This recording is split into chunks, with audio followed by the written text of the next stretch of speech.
तर वास्तविक पाहता इथं जी पावसाळी लाईन आहे ती लाईनमध्ये चोकअप झाल्यामुळं इथं जास्त प्रमाणात पाणी साठलं आणि आम्ही माहिती घेतल्यानंतर आम्हाला कळलं आहे की जे काय पावसाळी लाईन आहे त्याच्यामध्ये बऱ्याच फायबर ऑप्टिकच्या केबल गेलेले आहेत आणि त्या केबलला कचरा सगळा अडकून राहिल्यामुळं ही सगळी अडचण झाली आणि म्हणून पाणी तुंबलं. त्या दिवशी नेमकं घडलं काय की एवढी परिस्थिती काय उद्भवली?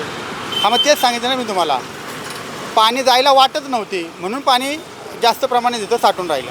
महानगरपालिकेने आज वायरी काढली, ती उशिरा आलेली जागा आहे.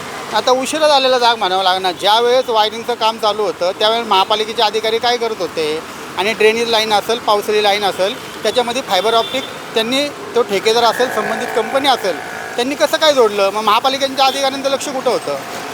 कोणाच्या घरामध्ये पाणी वगैरे गेलं का? हां, आमच्या दत्तवाडी भाग असेल, जनता वसाहतचा काही भाग असेल, सर्वे नंबर 132 असेल, तिथं मोठ्या पावसामुळे ड्रेनेज लाईनचं जे पाणी आहे ते लोकांच्या घरामध्ये बऱ्याच ठिकाणी असं झालं.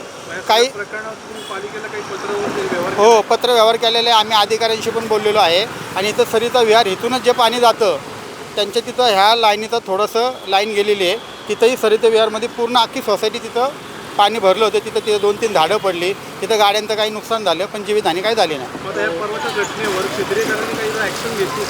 ॲक्शन घेतली. 2 दिवस त्यांचं काम करता येते. आमच्या स्थानिक आमदार आदरणीय माधुरीताई मिसाळ त्यांनी पण 2 दिवस झालं त्या फॉलोअपमध्ये ते आयुक्तांशी बोलले. काल स्वतः जाऊन त्यांनी पावसकर साहेबांशी हा सगळा विषय सांगितलेला आहे आणि तात्काळ इथं कारवाई करण्यासाठी म्हणून तर अधिकाऱ्यांनी ह्या केबल कट केलेले आहेत. 2 वर्ष प्रशासक राहत असल्यामुळे अधिकारी काम करण्यात थोडी दिरंगाई करतात का? कानापूस करतात? 100% साहेब फरक पडतो. कारण मी 5 वर्ष इथं सभासद म्हणून काम केलं आहे आणि आत्ताच्या 2 वर्षामध्ये जे महानगरपालिकेचं तुमचं ट्युनिंग आहे ह्याच्यामध्ये खूप फरक आहे.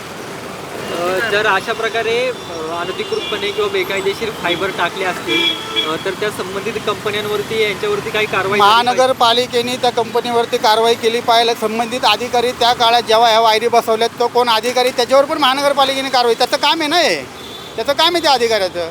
आणि आमचा हा जो भाग आहे इथं 25% सोसायटी एरिया आहे, 75% हा स्लम एरिया आहे.